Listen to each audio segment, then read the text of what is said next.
오늘은 사도행전의 말씀으로 함께 은혜 나누기 원합니다. 사도행전 하면 넌센스 퀴즈가 떠오르는데요. 저 넌센스 퀴즈를 하나 내겠습니다. 7장에 보시면 스데반이 설교를 합니다. 그런 많은 사람들이 분하여 스데반을 돌로 칩니다. 왜 스데반을 죽였을까요? 넌센스 퀴즈입니다. 오고 해서 잠이 오시는 것 같아서 어렵게 생각하시면 답이 없습니다. 아시는 분은 미소를 지으시는 것 같은데, 스데반이 돌에 맞아 죽은 이유는 설교가 너무 길었기 때문입니다. 스데반의 설교를 보시면 7장이 시작하여서 아담과 하와부터 시작해서 8장 끝까지 60절 동안 설교를 합니다. 저도 돌에 맞아 죽을 각오로. 오늘 제목은 사방으로 두루 다니다가 라는 제목입니다. 오늘 오전 중에 전도 축제 선포식이 있었습니다. 오늘부터 이제 본격적으로 온 교회와 구역과 성도와 또 조직들이 어떻게 하든가 우리가 영혼을 살려낼 수 있을까라는 이 제목을 가지고 함께 고민하고 기도하고 달려가는 것이지요. 그래서 오늘 핵심적으로 외쳤던 구호, 멈출 수 없는 복음, 그치지 않는 전도, 엎드려 기도하고 일어나 전도하자. 이것이 항상 우리 마음 가운데 있어야 되는 것입니다. 자다가도 옆에 누가 찌르면 엎드려 기도하고 일어나 전도하자. 잠꼬대도 이제 그렇게 40일 동안 하셔야 되는 것입니다. 이제 사도행전 전체는 예수 그리스도의 부활과 승천, 그리고 그 이후에 제자들에게 복음의 메시지를 남기시고 그 사역들이 어떻게 역동적으로 뻗어나가는지, 성령께서 어떻게 도와주시는지, 그리고 그 놀라운 복음의 능력들, 현장들을 사도행전 전체적으로 기록하여 우리에게도 이러한 동일한 복음의 능력이 있을 것을 약속하여 주고 있습니다. 오늘 본문의 제목을 제가 잡은 것이 바로 사방으로 두루 다니다가 라는 제목으로 잡았습니다. 왜 이렇게 제목을 잡았냐면, 베드로는 지금 불이 붙었습니다.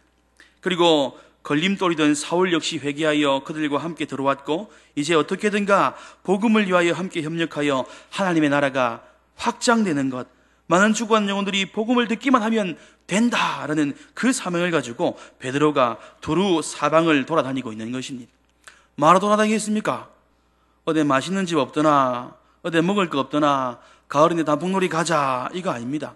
베드로의 마음 가운데는 어떻게든가 세워진 교회들, 그것을 든든히 돌보고 건강하게 하고 문제가 없는가 싶어서 계속하여 교회로 또 사람들을 만나러 계속하여 돌아다니고 있는 것입니다. 우연한 만남이지만 하나님께서 역사하시는 현장들이 오늘 두 사건이 기록되어 있습니다. 첫 번째, 베드로가 사방으로 두루 다니다가 루따라고 하는 지역의 성도들에게 내려갔습니다. 거기에서 한 사람을 만나는데요, 바로 애니야라는 사람입니다. 그 사람은 중풍병으로 침상에 누운 지 8년이나 지났습니다. 중풍병으로 인해서 몸이 움직이지 않습니다. 그래서 병상에 누워서 8년 동안 괴로움을 당하고 있죠. 조그마한 동네에 아픈 사람 하나 있으면 온 동네에 소문 다 나는 것입니다. 아이고, 그래, 그 사람 안 됐다, 벌써 8년이나 누워 있던데 죽으면 좋겠다, 이런 소문도 나겠지요. 그런데 거기에 베드로가 찾아갔다는 것입니다. 그리고 베드로가 오늘은 우연히 사방으로 돌아다니다가, 아이고, 루따라는 사람들 내가 만나봐야 되겠다, 그 사람들에게 내가 한번 내려가 봐야 되겠다, 한번 돌봐야 되겠다, 무슨 일이 없는가 싶어서 우연히 그들에게 찾아갔습니다. 그리고 중풍병자를 만나게 되는 것이지요. 그리고 그에게 베드로는 말합니다. 애니야야, 예수 그리스도께서 너를 낫게 하시니 일어나라, 내 자리를 정돈하라 한데 곧 일어나 버립니다. 별로 안 놀라시네요. 8년 동안 누워있었는데 하루아침에 일어나는 사건이 일어났는데, 어떻게 보면 첫 번째 이 수혜자인 이 애니야라는 사람은 아주 우연적으로 이 베드로라는 사람을 만나서 그동안 8년 동안 괴로움 당하던 이 괴로움이 하루아침에 치유되었다는 것이죠. 중풍병으로 8년, 그리고 이 사람에 대해 구체적인 설명도 없습니다. 8년 동안 중풍병에 누워 있었고 애니하고 루따에 사는 그 사람이 나았다, 그냥 그것이 이 사람이 가진 전부를 설명하고 있는 것입니다. 근데 반면에 두 번째 만나는 사람은 누구일까요? 아주 치밀하고 계획적이고, 그리고 어떻게 보면 이 사람을 만나지 않고는 안 되겠다 싶을 정도로 사람들이 베드로를 두 번째 장소인 욥바에 데리고 오기 위해 작전과 계획을 세웁니다. 욥바에 살고 있는 사람 이름은 번역하니 도르가라고 합니다. 이 사람은 여자자지요. 이전부터 예수님을 믿어왔습니다. 그리고 선행을 많이 하고 구제도 많이 한 사람입니다. 그가 죽게 된 이유는 병에 걸려서 죽게 되었다. 그리고 그 여자가 죽었는데 깨끗이 씻어서 그 시체를 다락에 별로 설명 안 해도 되는 일입니다. 누워서 다락에 누워 있었다. 그리고 그 여자가 평소에 어떻게 살았고 어떠한 성품이었고 행적이 어땠고 지금 사후 시신 처리를 어떻게 했는지 의사도 아닌데 구체적으로 여기 기록해 두고 있다는 것입니다. 베드로와 죽은 도르가가 만나게 되는 것도 우연적인 만남, 즉흥적인 만남이 아닙니다. 아주 계획적이고 철저하고 치밀하게 준비되어 있는 만남이라는 것이죠. 욥바에라는 동네에 교회가 세워졌고 제자들이 있었고, 그리고 이 다비다라는 여자가 이 여자를 중심으로 많은 사람들이 교회에 모였고 구제도 선행도 하고 또 여러 가지 일들을 하였다는 것이죠. 그런데 베드로가 마침 루다라는 지방에 와 있었답니다. 예루살렘, 루다, 그리고 욥바, 이것이 일직선상에 있는 길입니다. 그런데 예루살렘에서 여기까지는 거리가 멀어서 산길을 따라 이틀 정도 내려와야 되는 거리고, 그리고 지금 루다에서 욥바까지는 20km인데 거의 평지로 이루어져 있습니다. 그래서 어른의 빠른 걸음으로 반나절이면 충분히 데려갈 수 있는 거리지요. 그래서 거기에 사람들이 큰일 났다. 우리 다비다가 죽었는데 어떻게 좋은 방법이 없나? 이렇게 가까운 사람, 이렇게 구제하고 섬기는 사람 우리가 그냥 죽게 내버려 둘 수 없지 않는가? 좋은 방법이 없나? 사람들에게 수소문을 하니 회의를 했습니다. 그러니 예수님의 제자 베드로가 우리들 가까이 있는 곳 루다에 있다더라. 야, 그럼 어떻게 하냐? 빨리 우리가 사람을 보내자. 지체 말고 빨리 가라 그랬습니다. 그 두 사람을 보내어 20km 정도 되는 거리를 반나절을 걸어서 급박하게 이 베드로를 빨리 데리고 지금 죽어서 씻어서 다락에 누인 이 다비다라는 여자에게 데리고 가기 위해 작전을 세웠지요. 그리고 두 제자들은 열심으로 그 베드로를 만나기 위해 루다라는 지역으로 갔습니다. 그리고 베드로 선생님, 지체 말고 제발 우리와 함께 갑시다. 가다가 설명해 드릴게요 하고 베드로를 일으켜 쉬지도 않고 달려갑니다. 38절에 루다가 욥바에 가까운지라 제자들이 베드로가 거기 있음을 듣고 두 사람을 보내어 지체 말고 와달라 간청하여 베드로가 일어나 그들과 함께 이르매, 가가지고 좀 제발 좀 가시다. 온 사람들은 쉬지도 않고 다시 돌아가는 그런 수고를 하고 있다는 것이죠. 그리고 돌아가 보니까 가는 길에 여차저차 이렇다 저렇다 해서 많은 얘기를 들었겠죠. 그리고 그 도르가가 누워있는 다락방에 올라갔습니다. 그러니까 동네에 난리가 났습니다. 모든 가부들이 와가지고 아이고 선생님, 이 사람이 어떤 사람인데 죽어 안 데낀대 여서 울고 저서 울고 막 난리가 났습니다.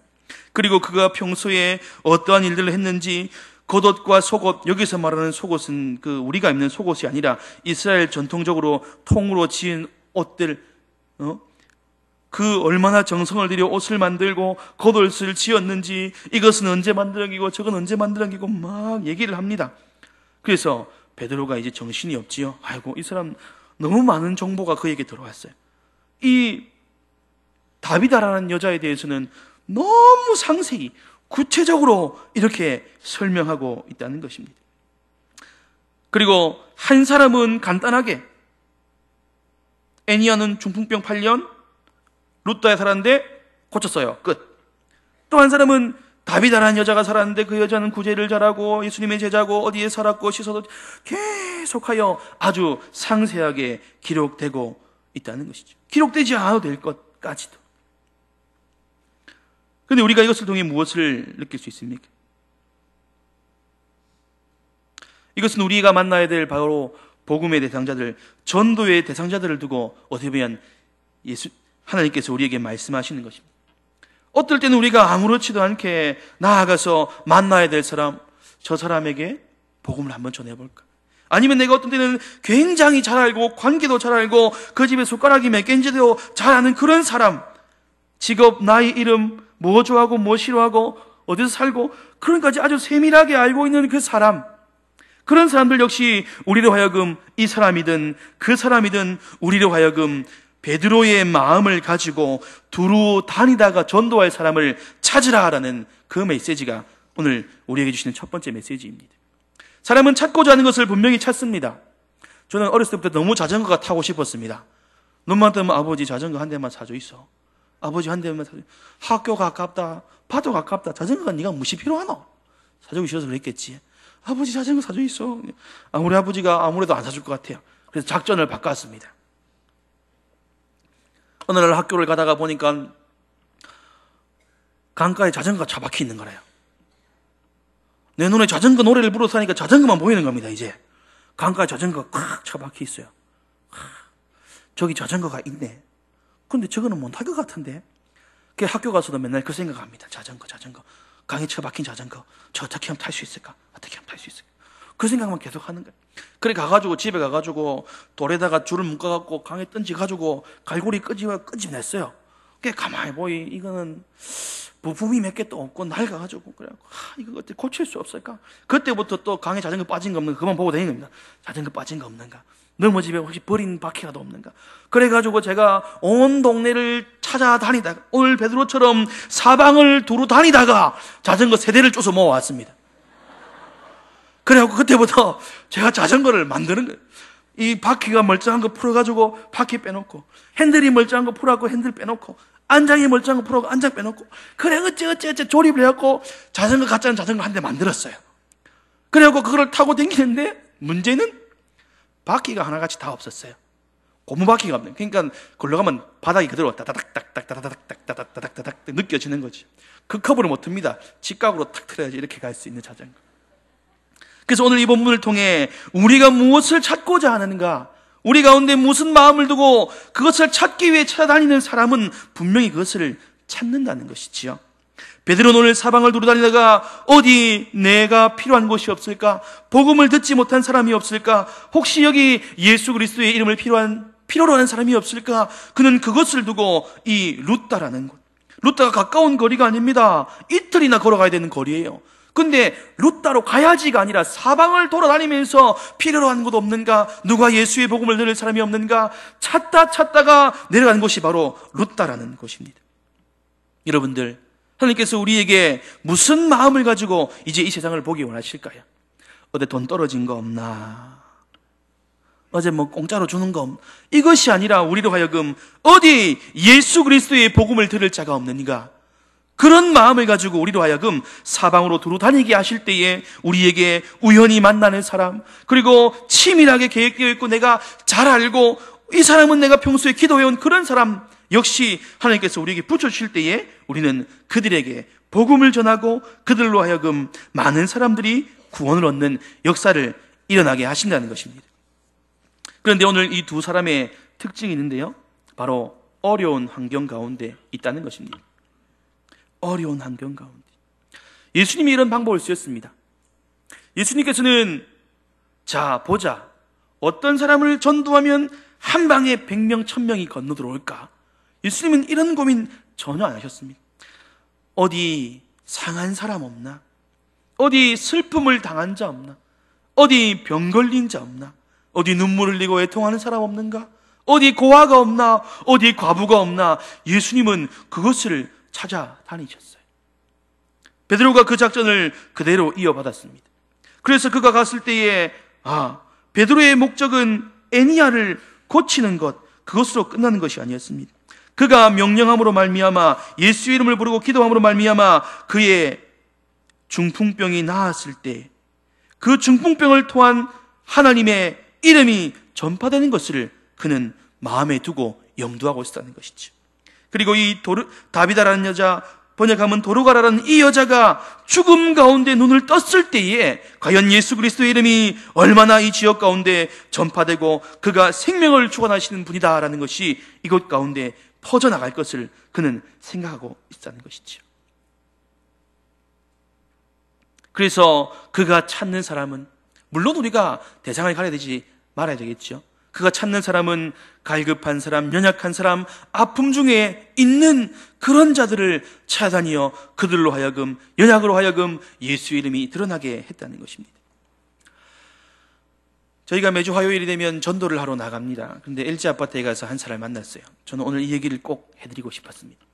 그런데 중풍병에 걸린 지 20년이 됐어요. 오늘 본문에 나오는 사람과 같이 20년이 됐습니다. 그 아저씨가 와서 저에게 우연히 만나서 하는 말이 그거였습니다. 내 친구가 중풍병인데 교회 댕기고 예수 믿고 병이 났었답니다. 나도 좀 교회 데리고 가줘 있어. 내가 좀 교회 가면 안 되겠지? 내 같은 사람은 가면 막 귀찮고 그래 되겠지? 저는 너희 못 도와주면 집 밖에도 못 나가는데 그래도 예수님 좀 나도 예수 좀 믿고 교회 좀 가게 해줘 있어. 그래서 제가 전화번호를 적어드렸어요. 그래서 어르신 제가 가서 한번 찾아보도록 하겠습니다. 어르신은 휠체어도 끌 수 있고 몸도 이렇게 세워야 되고 그러신 분이니까 제가 가서 찾아보고 연락드리겠습니다. 게시판을 유심히 보신 분은 이게 무슨 글인가 두 장이 붙여놨는데 아무도 연락을 안 하시더라고요. 연약한 자를 통해 역사하시는 하나님. 돈 많고 부유하고 건강한 사람들은 예수 당신이나 믿으세요. 저는 뭐 필요 없습니다. 배부로 등 따신데 무슨 예수가 필요합니까? 근데 예수님이 쓰셨던 방법은 연약한 자, 갈급한 자, 예수님이 꼭 필요한 자. 저는 그 어르신의 눈빛을 잊을 수 없어요. 제 같은 것도 교회 가도 되겠습니까? 예수 믿고 싶습니다. 여기서 공개적으로 모집합니다. 2분만 찾겠습니다. 건장한 장전 2분, 꼭 차가 있으셔야 됩니다. LG 아파트에 매주 데리고 가실 수 있는 분, 마음의 찔림을 팍팍 받으시고 저에게 좀 얘기해 주시길 바랍니다. 그래서 예수님과 베드로가 썼던 방법은 바로 연약한 자들을 찾아가 그들로 하여금 그 연약함을 통하여 하나님의 영광이 드러나게 한다는 것입니다. 우리도 예수 믿기 이전에 얼마나 연약한 자들이었습니까? 여기 말하지 않아도 간증거리들이 넘쳐나신 분들 계시지요? 내가 연약한 중에 예수 그리스도의 도움으로 말미암아 회복되고 고침받고 세워지는 그 역사들. 예수님은 바로 연약한 자들을 통하여 우리의 복음이 전달되어 나가게 하시기를 원하신다는 것입니다. 그리고 또한 우리가 한 가지 기억해야 될 것은 바로 베드로가 어떠한 방법으로 이 일들을 진행하였는가라는 것입니다. 중풍병에 걸린 애니야를 살린 것, 다른 것 없습니다. 예수 그리스도께서 너를 낫게 하시니 일어나라 라고 명령하였습니다. 우리가 뭐 가지고 나가서 전도해야 됩니까?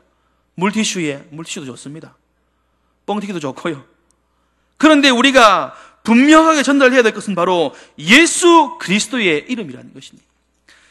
그것을 전달하기 위해 우리는 물티슈도 쓰고 커피도 쓰고 칼도 갈아드리고 우리 실버대학도 하고, 그러나 우리가 분명히 붙잡아야 될 것, 우리의 복음의 능력의 핵심이 바로 다른 그 무엇이 아니라 바로 예수 그리스도, 그분의 이름이 선포되는 것이 바로 오늘 이 역사의 핵심이라는 것입니다. 또 한 가지, 두 번째로 베드로가 다락에 올라가서 기도할 때, 다락에 올라가서 행한 일은 바로 모든 시끄러운 것들, 사람의 목소리, 울고불고 살려주이소 이래봐라 저래봐라 다 필요 없습니다. 사람들을 모두 밖으로 내보냈습니다. 베드로가 그 사람들을 다 내보내고 무릎 꿇고 기도하고 돌이켜 시체를 향하여 다비다야 일어나라 라고 말하는 것이죠. 여기서 베드로가 사용한 두 번째는 바로 기도라는 무기입니다. 베드로가 기도했을 때 무슨 생각으로 기도했을까요? 어떤 생각을 머리에 가지고 기도했겠습니까? 이러는 기도했는데 안 일어나면 어떻게 하지? 밖에 사람들 나가라 했는데 참 그렇잖아. 창문 열고 나갈까? 베드로가 그런 고민을 했을까요? 아닙니다. 베드로가 무릎 꿇고 기도할 때에 그 마음에 품고 기도했던 것은 바로 예수님께서 제자인 베드로에게 하신 말씀일 것입니다. 마가복음 16장 18절에 뱀을 집으며 무슨 독을 마실지라도 해를 받지 않으며 병든 사람의 손을 얹은 즉 나으니라.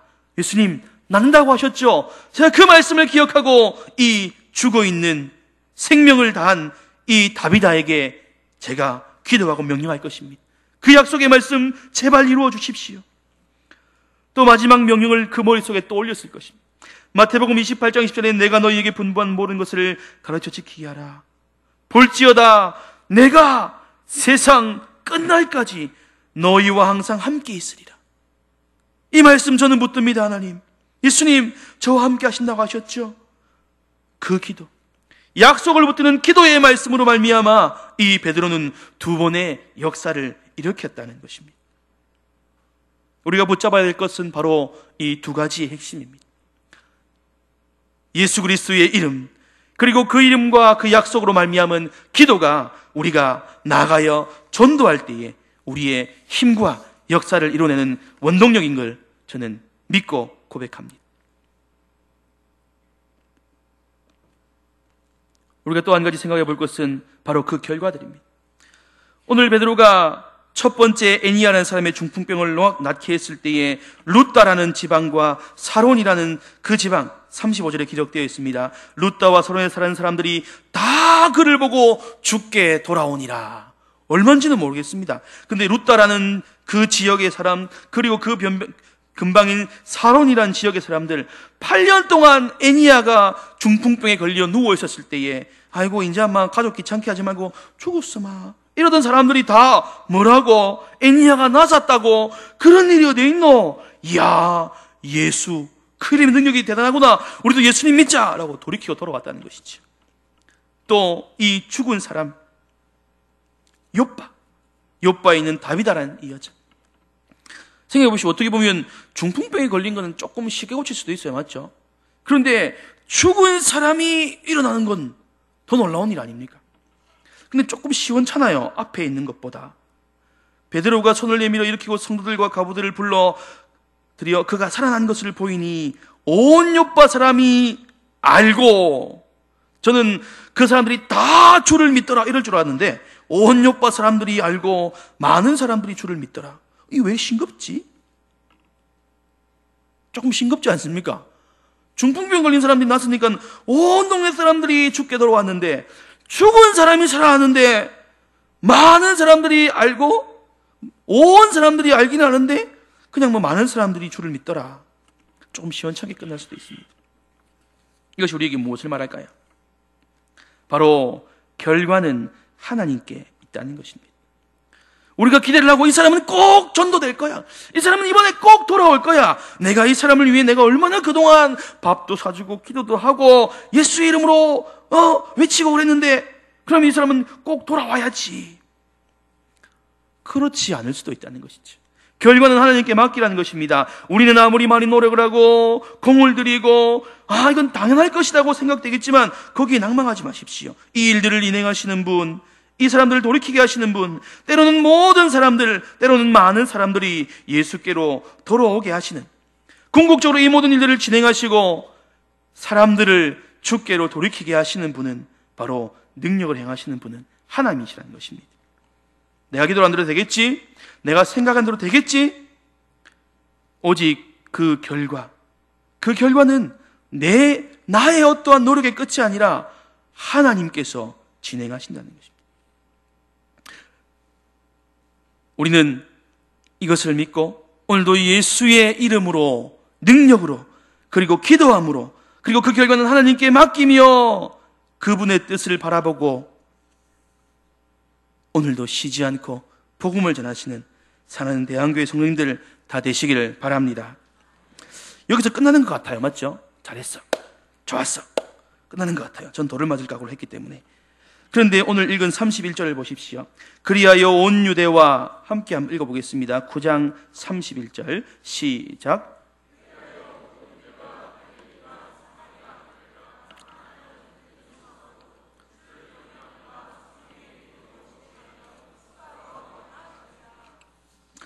여기 익숙한 구절이 있죠. 온 유대와 사마리아. 익숙하지 않습니까? 온 유대와 사마리아. 나오죠? 예, 나옵니다. 온 유대와 사마리아와 땅끝까지. 뜬금없이 왜 이 구절을 31절을 여기에 탁 넣어 놓으실까요? 지금 어떤 일이 벌어지냐면 사울이 회개하고 돌아와갖고 니나 내나 밀치락낼치락하고 이러다가 아이고 어쨌든 우리 한번 잘해보자. 근데 이 좀 문제가 있다. 사울은 일단 저 빼돌리나라. 이런 중에 갑자기 그리하여 온 유대와 갈릴리와 사마리아 교회가 평안하여 든든히 서가고 주를 경외함과 성령의 위로로 진행하여 수가 더 많아지니라.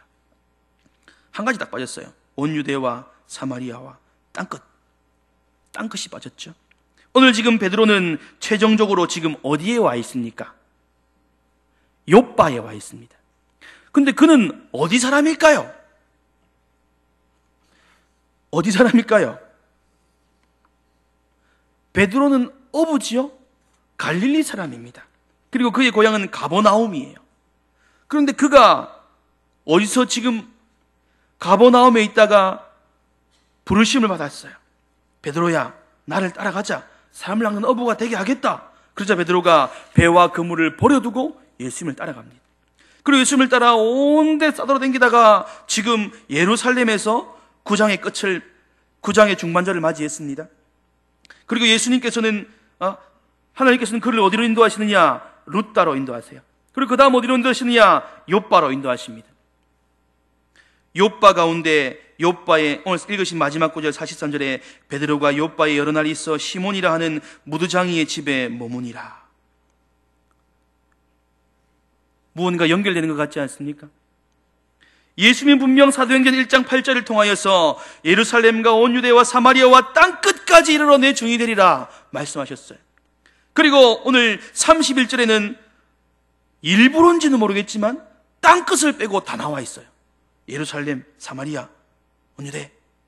그렇다면 이 베드로는 지금 어디로 향해 가고 있는 걸까요? 땅끝, 열방을 향한 복음의 시작, 그곳을 향해 하나님께서 인도하고 계신 것입니다. 지도를 보여드리면 좋겠지만 지도에 보면요, 가이사랴라는 곳에 백부장이 살고 있었습니다. 고넬료라는 사람이죠. 하나님께서는 그 사람이 예수 그리스도의 복음을 듣고 세례를 받기를 원하셨어요. 그리고 그를 통하여서 바로 이방의 첫 관문이 열어져서 땅끝까지 복음이 전파되는 것을 하나님께서는 계획하고 계셨지요. 그리고 사도행전 1장 8절을 통해서 그것을 약속하셨고 그것을 이루실 것이라고 말씀하셨습니다. 그리고 9장 31절까지는 땅끝을 제외한 모든 부분이 든든히 서가고 평안하여지고 성령과 위로로 진행하여 수가 많아지고 있다를 말씀하고 계신 것입니다. 그리고 그 베드로를 통하여서 인도하고 계신 것입니다. 어디로? 그가 있는 가버나움에서 모든 것을 버려두고 그리고 예루살렘으로 예수님과 함께 와 온 곳을 돌아다니다가 룻다로 욥바에 와 있는 것이죠. 그러면 10장 1절에 보면 바로 가이사라의 고넬료라는 사람이 있으니 이탈리아의 백부장이라고 말씀하셨습니다. 그리고 그 사람이 주목하여 베드로라는 사람을 찾아가야 됩니다. 근데 지금 지도를 보시면요, 가이사라는 해변가에 있습니다. 그리고 거기에 뭐가 있냐면 유다 총독부가 있었어요. 그래서 백부장이 고넬료가 그 지방에 있었습니다. 그래서 해변 따라 쭉 내려오면 욥바라는 곳에 있어요. 근데 베드로가 다른 곳에 예루살렘에 있다가 가이사랴로 가려면 가장 빠른 지름길이 예루살렘에서 룻다로 나가 욥바로 가서 가이사랴로 올라가는 것입니다. 하나님의 인도하심이 보이고 있는 것이지요. 그의 최종 목적지는 바로 이 땅끝의 시작인 이방인 고넬료라는 사람에게 가는 것이지요. 그는 우연히 그냥 돌아다닌다고 생각했어요. 뭔가 내가 오늘도 복음을 전할 일이 없을까? 오늘도 어떻게 예수 그리스도에 대해 증거할 일이 없을까? 그는 그렇게 생각만 하고 나아가고 있었는데 그의 걸음걸음들을 인도하시는 분은 바로 하나님이셨다는 것이죠. 예루살렘에서 그의 최종 목적지 땅끝의 시작인 가이사랴 이방인에게까지 가는 그 길을 하나님께서 우연, 필연, 인도하심을 통해 인도하고 계시다는 것입니다. 그래서 이것을 통해 베드로 그의 헌신을 통해, 베드로 그의 수고를 통해, 베드로 그의 포기를 통해, 베드로 그가 하나님의 인도하심을 받음을 통해 예수께서 말씀하신 명령이 차츰차츰 이루어져 가고 있는 것을 오늘 사도행전 9장과 10장에서는 분명히 나타나고 있는 것이지요. 지난주 우리 공동회를 통해 선출된 분들에게 제가 일부러 지음을 지우는 것입니다. 선택된 자, 부르심을 받은 자. 예수님께서 맨 처음 베드로를 부르셨을 때에 베드로야, 내가 너로 사람을 낚는 어부가 되게 하겠다. 그때에 베드로가 예수님께 스님, 월급은 얼마나? 한 달에 한 2번은 쉽니까? 예수님께 뭔가 협상을 하지 않았어요. 하나님, 내가 직분 안 받으려고 했는데 직분 주시니 하겠는데 요거 하면 하나 줍니까? 제 기도 그동안 기도 제목 들어주실랍니까? 전혀 예수님께서는 제자들을 부르실 때에 계약서도 안 썼어요. 어떻게 해주겠다도 없습니다. 그냥 오라! 내가 너로 사람을 낚는 어부가 되게 하겠다. 그들이 곧 그물을 버려두고 예수를 따르니라.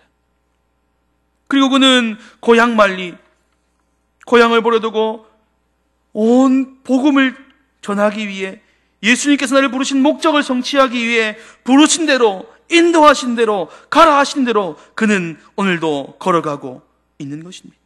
누가 그에게 돈 주는 것도 아니고, 칭찬하는 것도 아니고, 월급을 주는 것도 아니고, 그러나 그가 단지 예수님께 부름받았다는 그 사명감 하나로, 내가 하나님께 선택받았다는 그 사명감 하나로, 하나님께서 나를 통해 복음을 전하는 이 일에